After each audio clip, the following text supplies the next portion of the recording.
अरब की तपती रेत, ताइफ और मक्का की घाटियों में पसरा सन्नाटा, और एक ऐसा बादशाह जिसने अपने अहंकार में आकर सोचा कि वह उस घर को मिटा देगा जिसकी हिफाजत खुद अल्लाह करता है। ये है कहानी अब्राहा और काबा पर हमले की। अब्राहा काबा से इतनी नफरत क्यों करता था कि वह 60,000 की फौज लेकर काबा पर हमला करने निकला।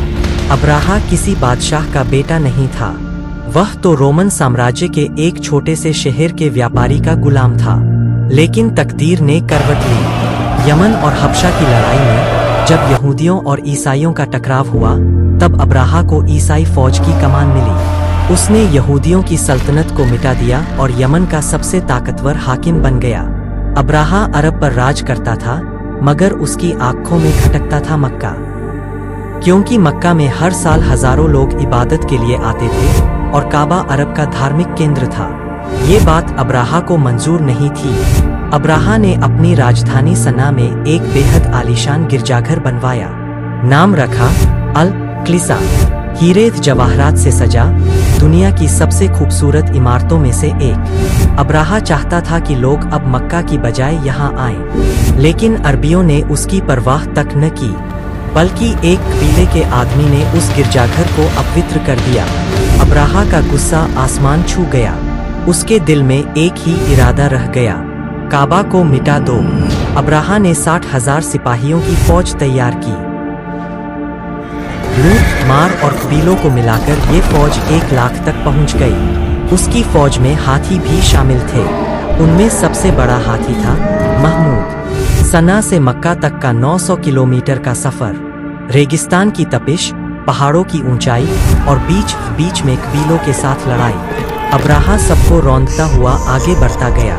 जब वह ताइफ पहुंचा तो बनु स्कीफ कबीले ने उसका मुकाबला नहीं किया, बल्कि उसकी मदद की और उसे एक आदमी दिया, अबू रगाल, जिसने मक्का का रास्ता दिखाया। आज भी अरब में अबू रगाल का नाम गद्दारी के प्रतीक के तौर पर लिया जाता है। अब्राहा ने मक्का के करीब पहुंचकर कुरैश के ऊंट और मवेशी लूट लिए। कुरैश के सरदार अब्दुल मुत्तलिब उसके पास पहुंचे। अब्राहा ने कहा, मैं मक्का वालों से जंग नहीं चाहता, मैं तो बस काबा को गिराने आया हूँ। अब्दुल मुत्तलिब ने जवाब दिया, मेरे ऊंट वापस कर दो। अब्राहा हंस पड़ा। मैं समझता था तुम काबा के लिए खड़े होगे, लेकिन तुम्हें तो अपने ऊँटों की फिक्र है। अब्दुल मुत्तलिब ने गंभीरता से कहा, मैं ऊँटों का मालिक हूँ, इसलिए उनकी फिक्र करता हूँ।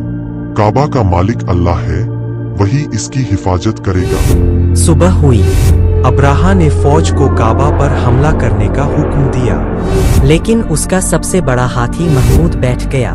कितनी भी कोशिश की गई, वह मक्का की ओर एक कदम भी न बढ़ा। तभी आसमान से परिंदे उतरे, जिन्हें कुरान में अबाबील कहा गया है। हर परिंदे के मुंह और पंजे में छोटे छोटे पत्थर थे। उन्होंने अब्राहा की फौज पर बरसाना शुरू कर दिया। जिस पर भी पत्थर गिरता, उसका जिस्म गलकर टुकड़े टुकड़े हो जाता, उनकी हड्डियां तक बाहर निकल आती। कुछ इतिहासकार कहते हैं कि यह एक बीमारी थी, चेचक, लेकिन कुरान कहता है ये अल्लाह का अजाब था। अब्राहा की पूरी फौज मिट गई और अल्लाह ने काबा की हिफाजत की। इस वाक़ये के बाद मक्का और काबा की इज्जत पूरे अरब में और बढ़ गई। लोग और ज्यादा तादाद में तवाफ और हज के लिए आने लगे।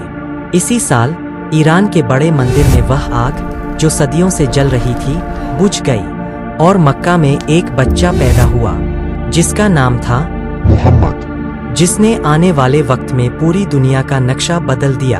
एक बादशाह जिसने सोचा था कि वह काबा को मिटा देगा, लेकिन वह खुद मिट गया।